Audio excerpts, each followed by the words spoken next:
দেশীয় ইতিহাস, ঐতিহ্য আর সংস্কৃতিকে তুলে ধরার লক্ষ্যে যুক্তরাজ্যের স্কানথর্পে অনুষ্ঠিত হয়েছে ঈদ পুনর্মিলনী ও ফ্যামিলি ফান্ডে। ফ্যামিলি ফান্ডের আরো বিস্তারিত জানাচ্ছেন আমাদের সহকর্মী ফখরুল হোসাইন। দেশীয় ইতিহাস, ঐতিহ্য আর সংস্কৃতিকে নতুন প্রজন্মের কাছে তুলে ধরার লক্ষ্যে যুক্তরাজ্যের স্কানথর্প শহরের শেফিল্ড পার্কে রোববার আয়োজন করা হয় এক ঈদ পুনর্মিলনী ও ফ্যামিলি ফান্ডের।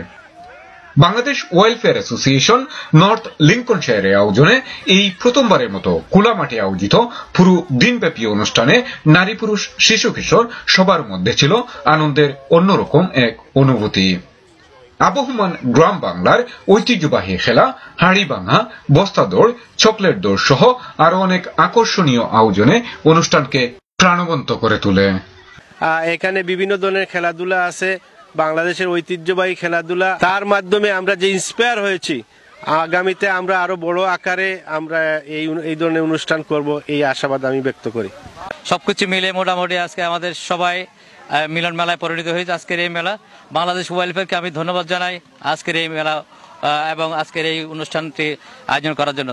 অনুষ্ঠানের শেষ পর্যায়ে সংগঠনের চেয়ারপারসন মুজিব রহমানের সভাপতিত্বে ও কালচারাল সেক্রেটারি ফখরুল হোসাইনের পরিচালনায় এ ধরনের একটি সুন্দর আয়োজনের জন্য আয়োজকদের ও অংশগ্রহণকারী সবাইকে ধন্যবাদ জানিয়ে সংক্ষিপ্ত বক্তব্য রাখেন স্থানীয় এমপি নিক জাকিন, কাউন্সিলর মাসুক আলী, লরেন ইয়ার্ডি, কমিউনিটি নেতা আব্দুল নূর সহ আরো অনেকেই।